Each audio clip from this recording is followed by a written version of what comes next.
अस्सलामु अलैकुम वरहमतुल्लाहि वबरकातुहू। आज मैं अपनी तमाम बहनों को, बेटियों और बच्चियों को, नौजवान लड़कियों को बड़ी नसीहत और काम की बात बताने जा रहा हूँ। आज की वीडियो नौजवान लड़कियाँ ध्यान से सुने, दिल के कानों से सुने। अगर मेरी आज की बातों को आप ध्यान से सुन लोगी ना तो आपको ज़िंदगी में बहुत फ़ायदा मिलने वाला है। क्या होता है, लड़कियों की ज़िंदगी में अचानक से एक लड़का आता है, मोहब्बत का, प्यार का, हमदर्दी का बड़ा ख़तरनाक तरीक़े से वो मुज़ाहरा करता है और चंद दिन इस हमदर्दी के इजहार के बाद लड़कियां ये समझने लगती हैं कि ये लड़का मुझसे बड़ी मोहब्बत रखता है, मुझसे बड़ा प्यार करता है, मेरे साथ बड़ी हमदर्दी रखता है और फिर वो भी उससे मोहब्बत करने लगती हैं और फिर ये कॉल पर बात करने का सिलसिला शुरू हो जाता है। फिर ये सिलसिला कहाँ तक जाता है आप लोग जानते हैं, सबको पता है। शादी के बाद जो ताल्लुक़ लड़का और लड़के के बीच में कायम होना चाहिए वो शादी से पहले ही, शादी की तो बात ही नहीं आती है। लड़की ये समझ रही होती है कि ये मुझसे ही शादी करेगा, अब यही मेरा ज़िंदगी का हमसफ़र है। वो उस लड़के को सब कुछ मान चुकी होती है और यही वजह है कि वो अपना सब कुछ लड़के को देने को तैयार हो जाती है। फिर क्या होता है, कुछ दिनों के बाद लड़का चेंज हो जाता है। अब लड़का बात करना कम कर देता है या फिर लड़की जब शादी के लिए फ़ोर्स करती है, ज़िद करती है तो लड़का कहता है तुम अपने घर वालों से बात करो, अभी मेरी जॉब नहीं लगी है और उसके रवैये में चेंजिंग आ जाती है, वो बदल जाता है। मेरे पास रोज़ाना हज़ारों SMS लोगों के आते हैं और ऐसी बहुत सारी लड़कियों के कॉल्स और SMS भी आते हैं कि मुफ्ती साहब पहले वो ऐसा था, अब ऐसा हो गया। मुफ्ती साहब मैं तो उससे बड़ी मोहब्बत रखती थी, वो भी मुझसे बड़ी मोहब्बत रखता था, पता नहीं है मुझसे क्यों हो गया, वो चेंज हो गया है। शादी की बात करती हूँ तो सही से जवाब नहीं मिलता है, शादी के लिए तैयार नहीं हो रहा है। और अभी 2-3 दिन पहले एक लड़की का SMS आया, बोल रही थी मुफ्ती साहब सब कुछ हो गया, सब कुछ मैंने उसको मान लिया था। वो मैं आपको सुनाऊँगा, अभी मैंने उसकी आवाज़ चेंज कर दी है। तो मेरी अज़ीज़ बहनों, मेरी बच्चियों, नौजवान लड़कियों, ऐसा क्यों होता है? अच्छा, लोग ये समझते हैं कि मैं कोई तावीज़ वाला मौलाना हूँ, तो वो कहती हैं लड़कियाँ कि मुफ्ती साहब कोई तावीज़ दे दीजिए ताकि वो वापस आ जाए, ताकि वो मेरी बात को सुन ले। अब भैया मैं तावीज़ वाला तो मौलवी हूँ नहीं, है ना। तावीज़ वावीज़, झाड़ फूक, ये लोगों को उल्लू बनाना, है ना, लोगों से पैसे वसूलना, लोगों को मुरीद बनाना, है ना, लोगों को टोपी पहनाना, ये मेरे से नहीं होता।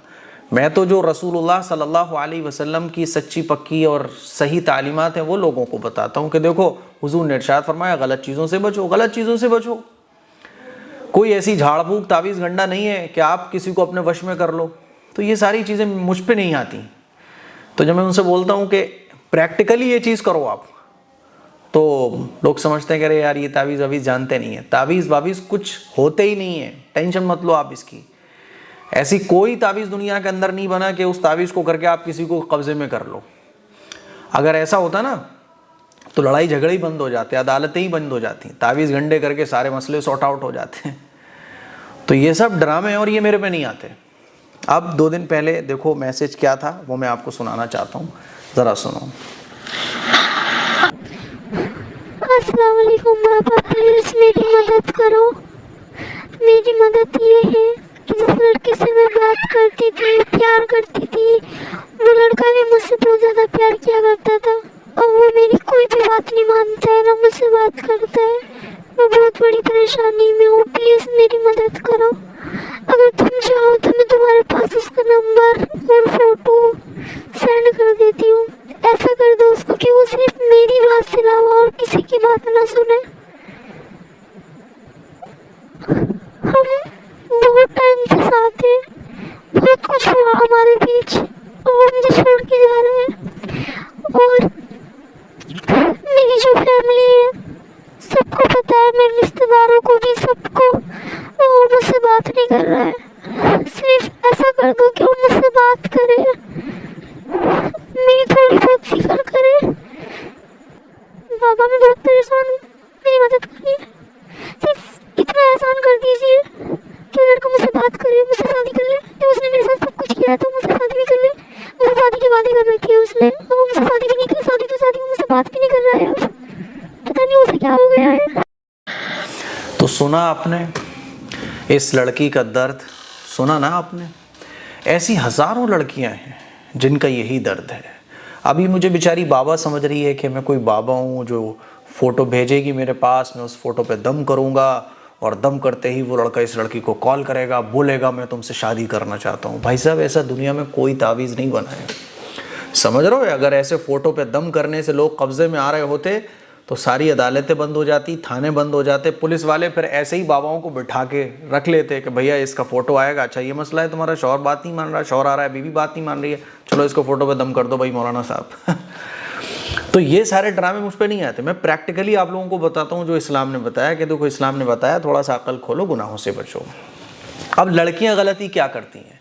जब शादी से पहले ही तुमने लड़के को सब कुछ दे दिया अपना, तुमने माँ बाप के साथ धोखा किया, माँ बापों से छुप कर तुमने इश्क लड़ाया, बातचीत शुरू की, वीडियो कॉल पर तुमने वो सब कुछ कर दिया जो तुम्हें नहीं करना चाहिए था, मिलकर तुमने वो सारी अथॉरिटी उसको दे दी जो एक बीवी को अपने शौहर को देना चाहिए।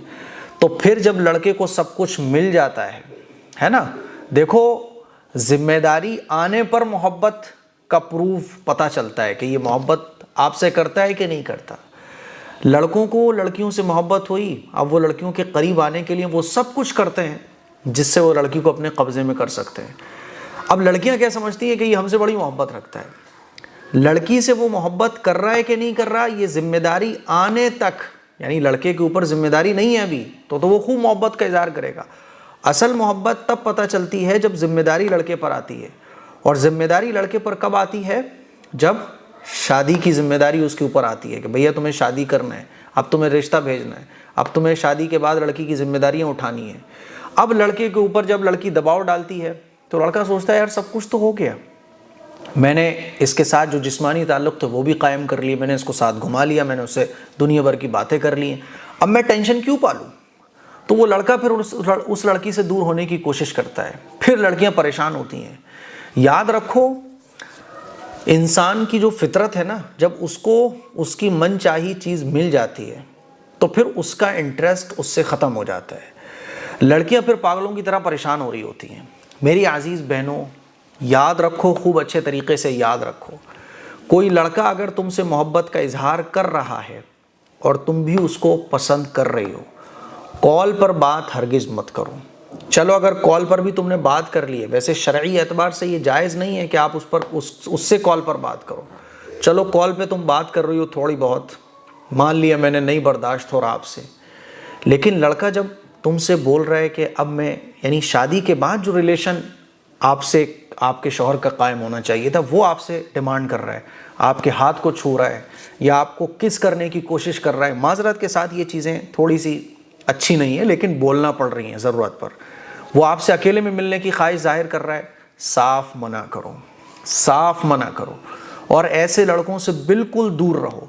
फिर भी मान लो तुम्हारा मन हो रहा है कि ऐसे ही इसी लड़के से शादी करनी है, आपको ये पसंद है, तो उसके ऊपर जिम्मेदारी डालो, उससे बोलो कि अगर तुम मुझे पसंद करते हो तो मेरे घर पर रिश्ता भेजो।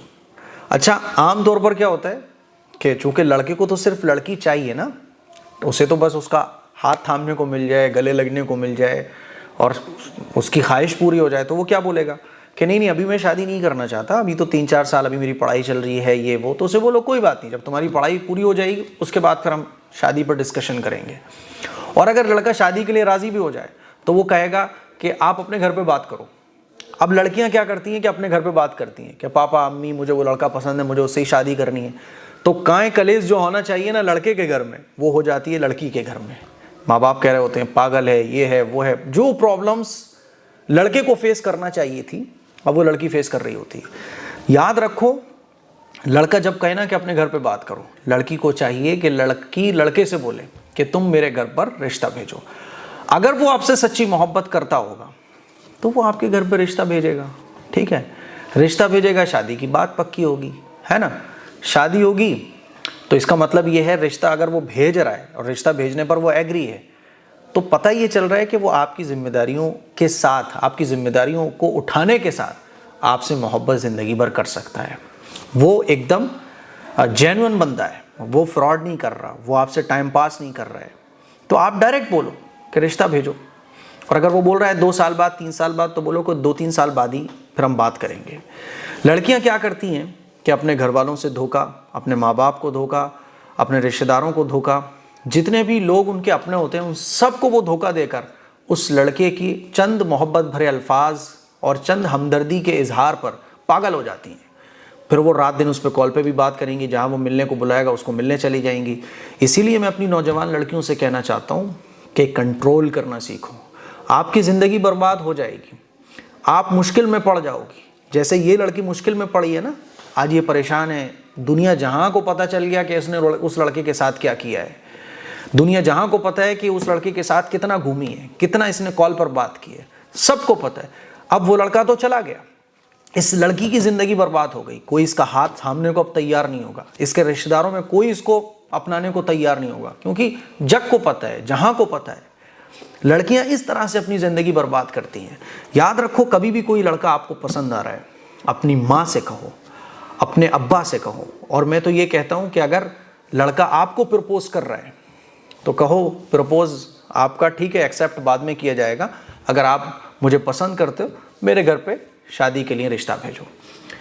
काफ़ी दिन पहले एक लड़की का कॉल आया था कि मुफ्ती साहब ऐसे ऐसे एक लड़का है जो मुझे पसंद करता है, बोल रहा है कि अपने घर पे बोलो कि तुम मुझसे मोहब्बत करती हो, और मेरे घर वाले मानेंगे नहीं, तो मुफ्ती साहब मैं क्या करूं, क्या मैं उसके साथ शादी कर लूं घर वालों की नाराज़गी के बाद। मैंने कहा देखो, तुम्हारे बाप तुमसे बेपनाह मोहब्बत करते हैं और ये प्रूव हो चुका है कि तुम्हारे माँ बाप तुम्हारे अपने, तुम्हारी फैमिली तुम्हारी अपनी है। बोली हाँ मुफ्ती साहब। तो मैंने कहा अगर वो लड़का तुमसे सच्ची मोहब्बत करता है तो उसे बोलो कि वो रिश्ता भेजे।